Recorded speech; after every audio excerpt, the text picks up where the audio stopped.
Hello, everyone, and welcome again to another episode of the Elevate Your Equity podcast, where investors with a special emphasis on couples begin, continue, and deepen their journey to financial freedom together using the powerful vehicle of real estate investing to do it. Today, we've got Melissa and Eric Neely, and they are real estate professionals focused on developing private placements in apartment buildings so that the everyday professional has an opportunity to invest in high yield, cash flowing real estate. Eric's invested in multiple apartments as a passive investor and is an active apartment owner and operator in Wichita, Kansas. As a strong believer in the Christian faith, Eric holds the highest standards in business and personal ethics. And Eric is focused on bettering the apartment communities he owns by implementing sound business practices and improving living conditions for each tenant, ultimately increasing the value and generating above average returns for investors. Eric's been married to his wife, Melissa, since 2002, and they have 5 children and enjoy vacationing in the Colorado mountains as much as possible. Eric, Melissa, thank you guys so much for coming on the show. Thank you for having us. I'm looking forward to it. Yeah, we are too. It's great to see you guys.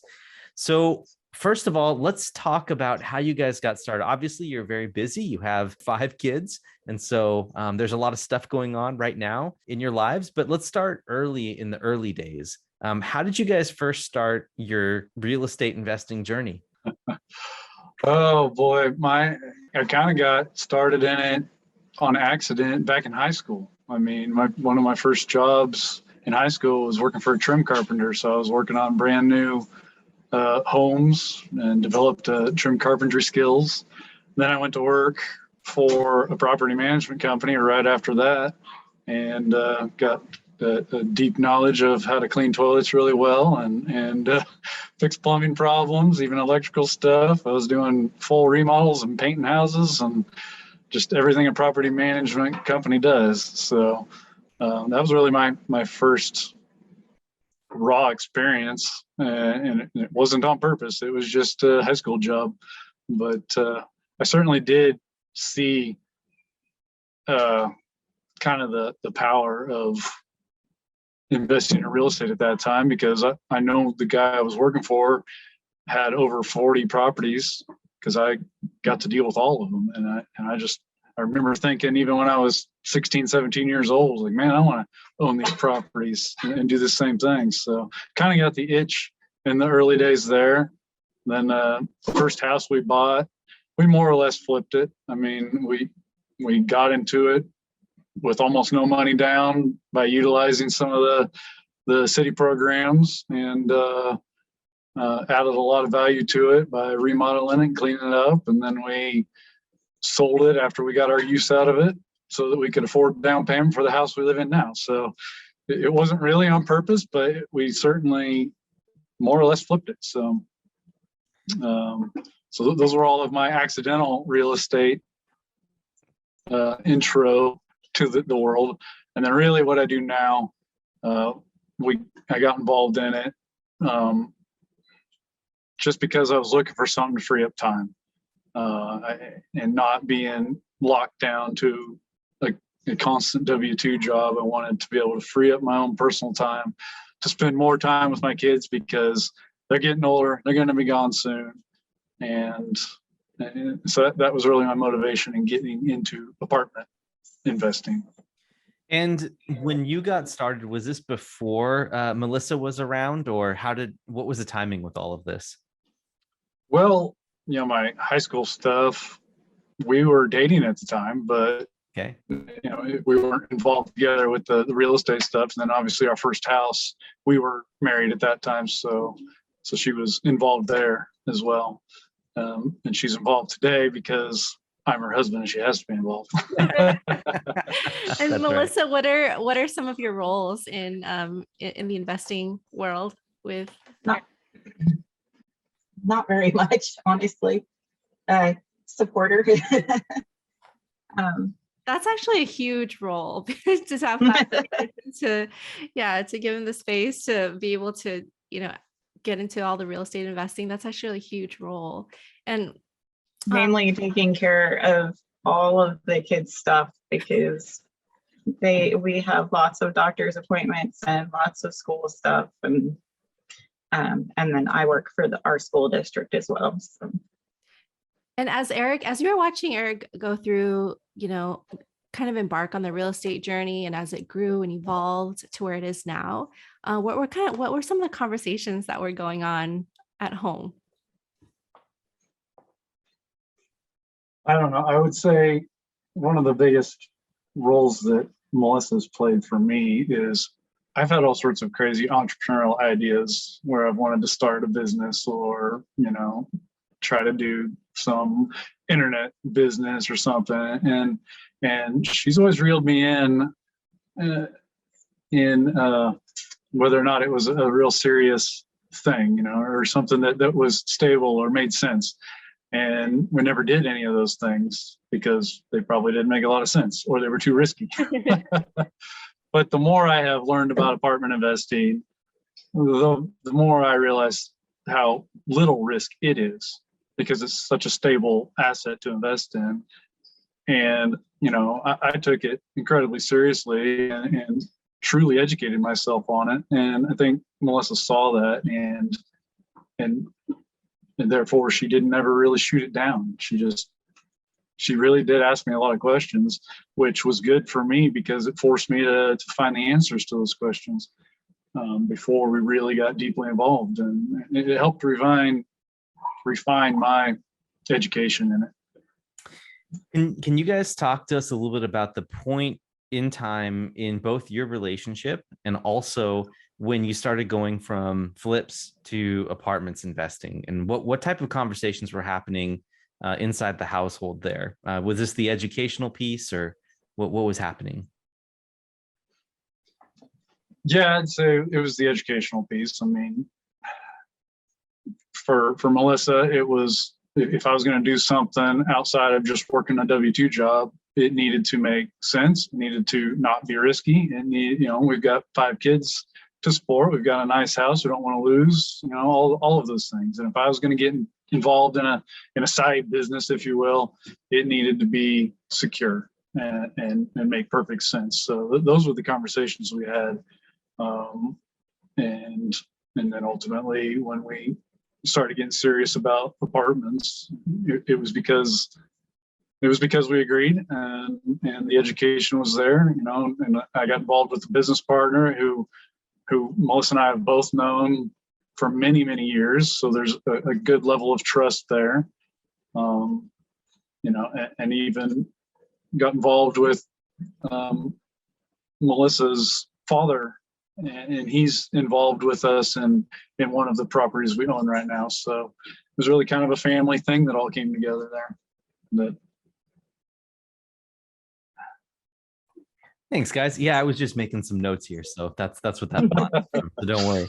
But yeah, no, that's good. So Melissa, can you walk us through a little bit about your mindset or what was going through your mind when, as Eric was talking about, making sure that whatever you guys do end up putting time and energy in, it has to be something that's safe, that continues to provide for the family. Can you give us a little bit of insight into your thinking there? I'm probably a natural born skeptic. So when he brings me ideas, I do ask a lot of questions. And we also have several children that have some medical needs. So we need to make sure that we can take care of that. So that's always one of my big questions. Are we going to lose our stuff on this, or is it really safe? So yeah, he's told me so much about it. I'm very satisfied that he knows what he's doing at this point. Yeah, of course. Yeah, for sure. So, Eric, if you don't mind me asking, obviously, Melissa's played a huge role, in facilitating the space, and the mental space and the physical space and the time space for you to be able to do what you do. In what other ways has she contributed with these conversations and asking questions? Have you guys grown together as a couple? Has there been more discussion there about things beyond real estate as well? Oh, I don't know. I mean, I'm sure it's helped solidify our relationship even more. I mean, when she she's not afraid to ask the hard questions that ultimately shoot down some of the crazy ideas I've had. And that's good, even though I don't like it when it happens and I get mad about it, but it's good though. I mean, it helps contribute to our ability to communicate, which is always a struggle. It's easier for some than others. I've always found it a challenge. Even sitting here doing the podcast with her is more than we communicate regularly, but it's good to do it. So I'd say it has helped with communication in our marriage. Yeah. And Eric and Melissa, for like young couples just starting out and say, they wanted to do what you guys do, what advice could you give them starting out? Like where should they, what are some pillars, mindset things that they should have in place in order to be able to ramp up? Well, specifically for this type of investing, so often people want to get rich overnight, get rich quick programs, or they go to a real estate event and it's all hyped up and gets them excited, which those have a certain value to them. I don't want to shoot them down, but it's not a get rich quick overnight thing. It's a career. And so you have to view it that way. When you buy an apartment complex, you're buying a business. And if you don't view it that way, I think you're doing it wrong. And then being transparent with your partner. I mean, this is not easy work. I mean, it takes hours and hours of dedication. So if you're going to do it, you have to do it and take it seriously. And then beyond that, if you're taking investor money, it makes it even more serious to me. I mean, when you're managing someone else's money, you better be taking it serious or you have no business doing this.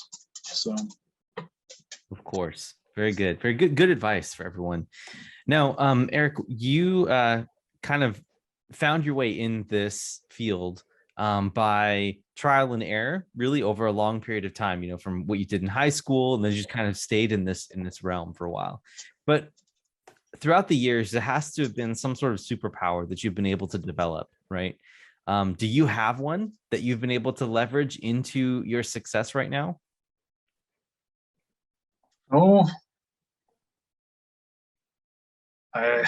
Connecting with people is probably one of the most prominent things I do within this business.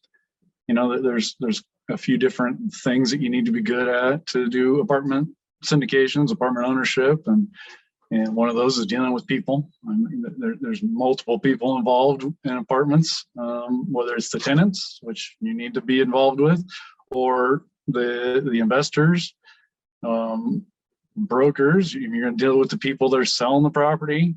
You may develop dealing with contractors and stuff. You need to be able to work with people because it's hard to work with people. Everybody has a different personality, and you need to be able to adjust accordingly to deal with that. So that's probably my main role within all of this. And my business partner that I brought on, or that we work together, I couldn't do it without him because he's the numbers guy. I mean, I understand the numbers to a certain extent, but when it comes down to really drilling into it to see if it's a good investment opportunity, I hand it to Will and say, here, man, take your tax and accounting and auditing experience here and look at these numbers and let's drill down and see if this is truly a good investment opportunity. And with the two of us, we're able to do this. Great. Excellent. Now, if you two had to do this all over again, is there anything that you guys would have done differently? And, I asked that question to the both of you. I don't know. Do you want to go? I know these are tough questions. Well, our kids are growing up and getting almost to the age where they're able to move out of living with us. And we've said that one thing that might have been a great idea when we were young and buying our first place was to actually buy a duplex or a fourplex or something and get started earlier. And we're to the point now where I've got a kid that's going to graduate high school next year. So they're getting along in age, but the kids have really picked up on this. And one of my daughters is taking a personal finance class at school, and she was so excited about the real estate stuff that they talked about. So, Wow, that's so great. Nice. And yeah, can you sorry. Go for it. I love this topic. Can you guys speak more about a legacy and what, your big why and what your kids are seeing and what you'd like to pass on to them? Sure. I mean, yeah, the dog's out of here. One of my biggest reasons, I guess, for wanting to do this is to teach my kids that you don't necessarily have to go to college. Although I don't want to completely shoot it down. Depends on what you want to do in life. If you want to be a doctor, you're going to have to go to college, but you don't have to go to college to make a good living. And if you want to truly learn how to invest, I think real estate is potentially the most powerful way to do that. And it's not talked about a lot. If you start investing through your work, it's going to be in the stock market, which I think is kind of ridiculous. And we just don't talk about it a lot. So, I talk about it with my kids all the time, like it's second nature, so that they think this is the normal way to do things. And one of my biggest goals is to be able to help every one of my kids, like my wife said, buy a duplex as their first house, so that they can start learning how to manage it on a small scale. And if they want to take it large scale, great. If they don't, they're still going to have a good investment property that can help, give them investment dollars and give them a big boost in life. So that to me is it really just the legacy is giving them the mindset that real estate is a solid way to invest and develop a good financial plan for your life. Excellent. Well said. And Eric, can you talk about what you maybe would have done different from the beginning? Is it the same thing that Melissa mentioned? Yeah, it is. I mean, we've kind of talked about that a lot, and that's why my goal is to get my kids involved into like buying a duplex or something. Because I look at our first house, and even though it did serve a great purpose, I mean, it got us enough down payment money to buy the house we're in today. If we hadn't done it, I don't know that we'd been able to move into this house that we're in now. And this is kind of our permanent house, at least until the kids are gone. So, but yeah, knowing what I know now, which hindsight's always 20/20. Yeah, I'd have bought a quad as our first property. We didn't need much when we were first married and just had one kid. So we could have definitely done it if that was the mindset. Yeah. So, but you can't redo it. So we deal with what we've got. So the best I can do is teach my kids how to a new way to think about it. So Of course. All right. Well, let's move on here. I know that real estate investing is not all sunshine and rainbows. There's difficult times, right? Can you talk about one really tough moment that you and Melissa, or maybe either of you, faced in business or in personal life while you guys were investing? Was there any failed deals or anything like that?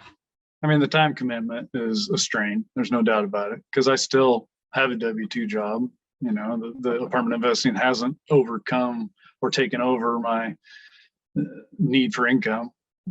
We're working towards that, but so I'm still working full time and doing apartment investing full time. So it's a strain there for sure.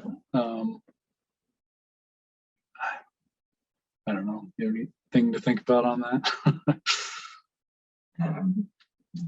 No, no worries, no worries. That's all right. I appreciate that. All right, cool.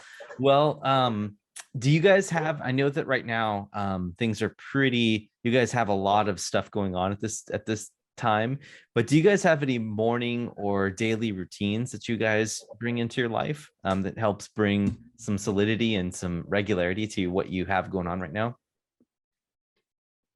Oh, I try to get to the gym as much as I can. Keeping my physical strength and stamina is very important to me. I think it contributes to your mental health and spiritual health as well. So I think if you're not on track in all of those areas, then you're not on track, and there's no way you can stay focused on bettering yourself or developing business. So I don't know that I have any particular routine that I stick to. I've gone through spats where I've done really well, but anymore it's I work too many hours to be able to do that, and I'm in the transportation industry, so my hours change regularly. I don't have, and I've never had, since I've been working W-2 jobs, I've never had a strict regular schedule. I've never been the 9-to-5 worker ever. I've worked every single hour of the 24-hour time clock. I've gotten up at every single hour to go to work. So it's been hard to establish regular routines in my life for that reason. Yeah, but one point that I want to bring up too, Eric, is that, you know, there are people that have regular routines that still can't pull the trigger on real estate investing. And you've been able to do this with the irregular routine, with 5 kids, you know, lots and lots of stuff going on at home. Obviously, Melissa's there to be your backup and your support and give you some extra perspective. But I just want to give you credit for all the things that you're doing right now as well, because you deserve it. Yeah. You know, honestly, it's mindset is the main thing. It really is. You know, developing good routines is great, but if you don't have the mindset to be able to tackle anything in life, you're not going to do it. So, you know, I would say, you know, how Melissa's contributed to that is helping me stay focused on our spiritual life, helping me stay focused on strong family values, you know, and having that support there, and how much she takes care of our kids. I mean, there's no way I could do this and work full time and do all the things she does with the kids. She works for the school district as a driver, but she was driving just as much before, hauling our kids around to all their events. So yeah, see, that's what I'm talking about, is this full on support for each other, right? And that's something that's very beautiful that we really want to cherish and honor here as well, because that's why we're doing all this, right? One last question that I want to ask is in regards to your guys' vision. Did you guys sit down and have like a talk about where you wanted to be early on, and that's how you ended up like getting down this route? Or how did you end up like moving up into the multifamily space and getting to be where you are right now? sure. I mean, I've had crazy ideas on where we could go with all of this, but I'm kind of curious to hear what Melissa says on it. So I'll let her go.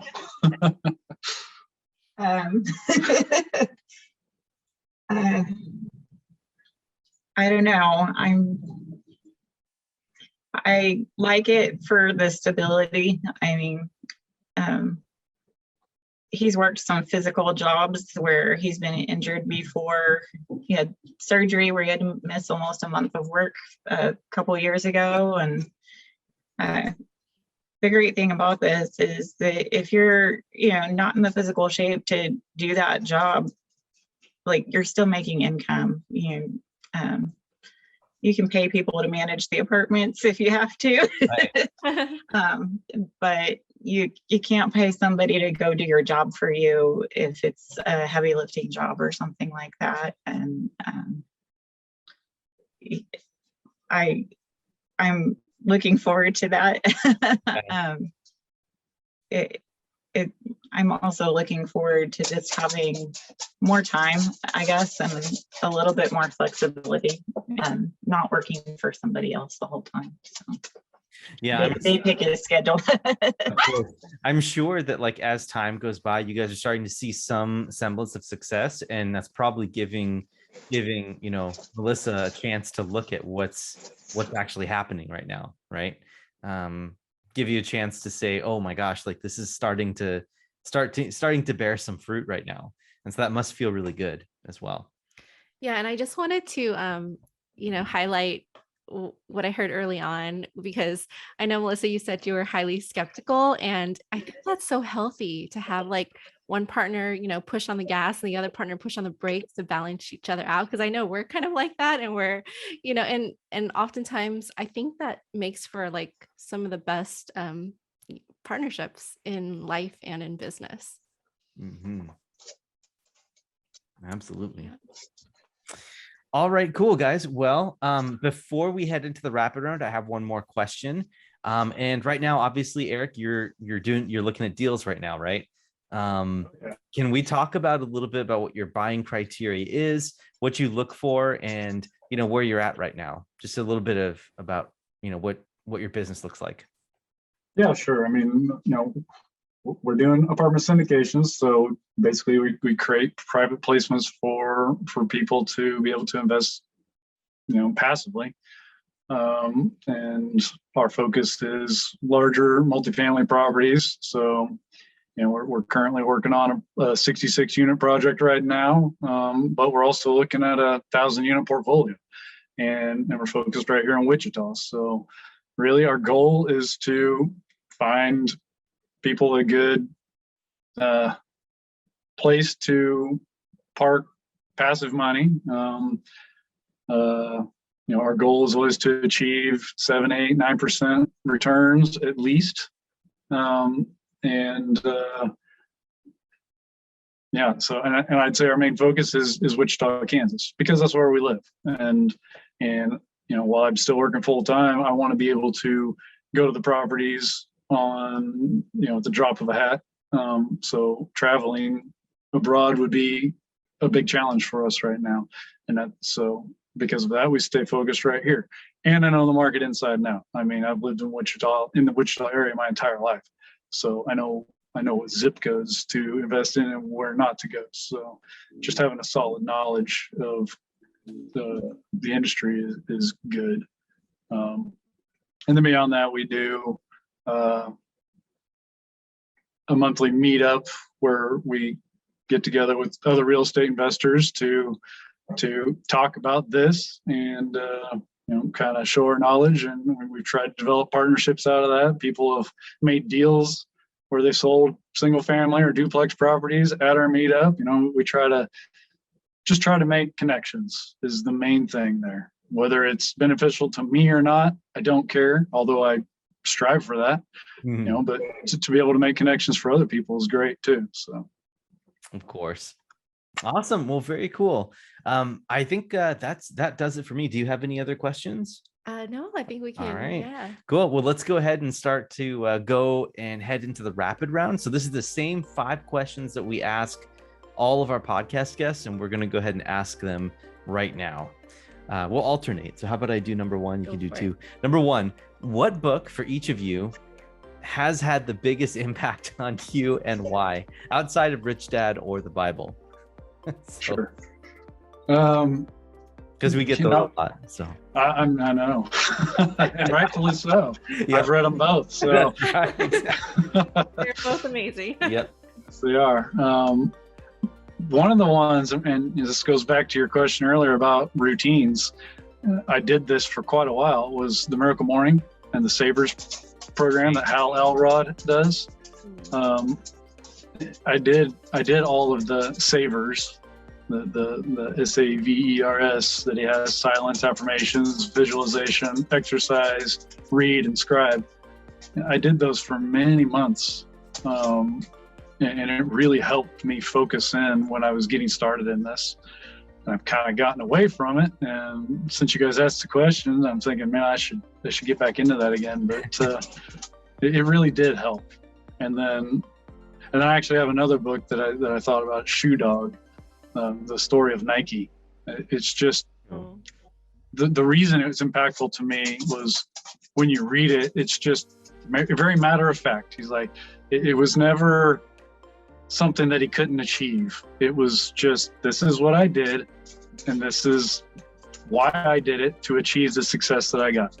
It was never a thing of something that he had to overcome. It was just matter of fact, and that it was just a mindset thing for me. Love that. That's so cool. Yeah, I'm gonna check that out. Yeah, Thank you. definitely. And Melissa, do you have any books or anything that you've read recently? I know you're very busy though right now, but I do like reading, but we don't read the same kinds of books. That's okay. Any books. My favorite books have been books about, I like history a lot, and I've liked reading some books about people who did really hard things and kind of surprising heroes, I guess, and just kind of a reminder that you don't have to be special to do good things, great things. So, do you have a book on mind that you could share with the audience? I'm currently reading Dutch Girl, which is about Audrey Hepburn. I'm only halfway through it, but I enjoy reading those kinds of stories. So Awesome. Cool. All right, second question for you both. If people wanted to emulate your success, what's the first actionable thing that they could do to follow in your footsteps? And success can mean anything. Embrace education. You got to educate yourself in anything you do, and for me, that was the first step. I started with podcasts. I fell deep into the rabbit hole of this world because it seemed like a good, solid way for me to, find a new career. And that's really where I started. And man, I spent a couple of years just listening to podcasts before I did anything. And then started reading audiobooks that were recommended through the podcasts to start really refining that education. And so that's really the main thing. You have to educate yourself before you can really do it and do it well. So very cool. And Melissa, do you want to add anything to that? Not especially. I mean, all of the reading and educating that he's done for himself is the majority of what convinced me it was a good idea. Because I want him to really know it. Yeah, exactly. Yep, totally makes sense. All right, awesome. So number 3, what small thing do most people not know about you? Well, I want to preface this with the fact that I'm Christian. I'm very devout. We go to church all the time. I even volunteer at church. I have 7 tattoos. That's awesome. Very cool. And I plan to get more. And so my kids ask me all the time about getting tattoos. I'm like, well, I'm not against it, but you're going to have to do it after you're 18. So my house with rules. Yep. How about you, Melissa? I read this question that he wrote down for me over and over again, and I can't think of anything. Can you think of anything?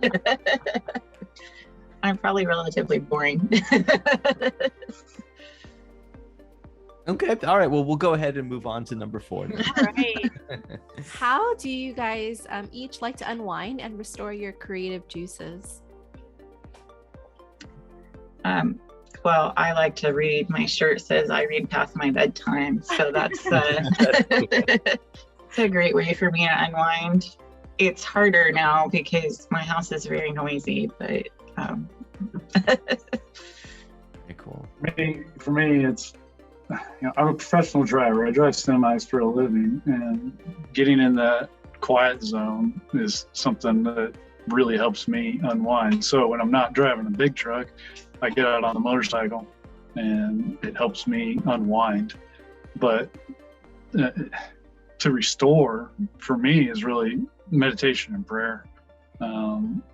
and I can do all of that if I'm hunting or out in the wilderness. So those are kind of the ways that I would unwind and restore.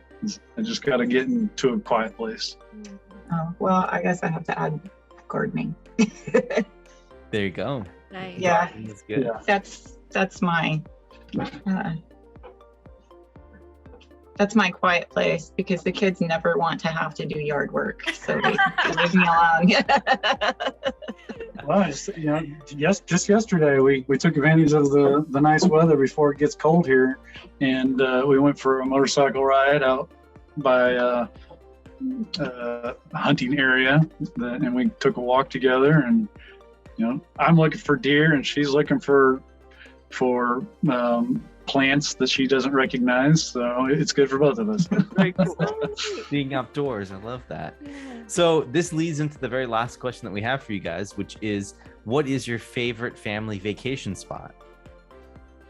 My immediate answer is the Colorado mountains, because I love them so much. But I don't know, is that your favorite too? We've been there a lot of times because my family lives there. Okay. I've been to a lot of places over my life, and so I can't pick just one probably, but I have a whole list of places I've been that I want to take the kids. We're trying to think about where we want to go on vacation next year, and I can't decide because there's too many great ones. If you could pick one of them, which one would you pick? The one that I remember the most was going to California, Kings Canyon and Sequoia National Park there, because the trees were so big. And I was little, I was like 7 when we went, so it was very impressive. It's always cool when you can drive your car through a tree. Yes, that is very cool. But my kids have never seen anything like that, so I mean that was my favorite.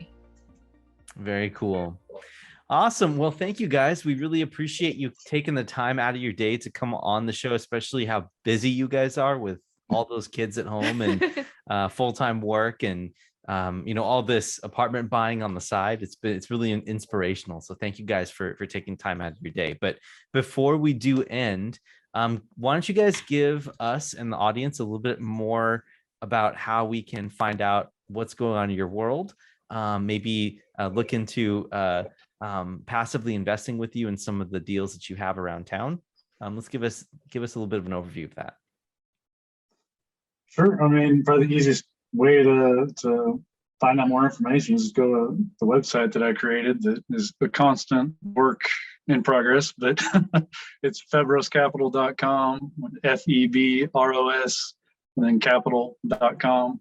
I'm also active on Facebook and LinkedIn. Just search for Eric Neely.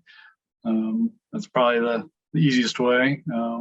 I'm not opposed to giving my phone number out if people want to talk to me. One of my biggest things, if you're going to invest with me, is I want to get to know you. I mean, I don't want to work with even limited partners that I don't have a basic knowledge of. So, and if you're a jerk, I don't want your money. So that's kind of how it works with me. So, I mean, my phone. Yeah. So my phone number is 316-640-8163. So if you have questions, call me or text me. That sounds great. Awesome. Well, thanks again, you guys, for coming on the show. Melissa, Eric, you guys have been great. So thank you so much for all of your time. And for you listeners out there, thank you also for your time listening through the entire episode here. And if you want more, please like, subscribe, and comment wherever you're listening or watching this. We want to engage with you further and also provide you more valuable content. So your engagement will help us get further and further up the algorithm so that we can get more and more individuals involved and tuned into what it is that we're doing. And also, more importantly, what folks like Eric and Melissa are doing as well. So that being said, I think that's all we have for today. Eric, Melissa, thank you guys again for coming on the show. Well, thank you guys so much. I mean, giving a platform like this for other investors, it's such a powerful thing and creates a good network for all of us. And your story is inspiring too. So it's been fun. Thank you so Thank much. you, We guys. appreciate you guys. That being said, this is Derek. And this is Sophie. We're signing off for the day. Thanks, everyone. Take care, guys.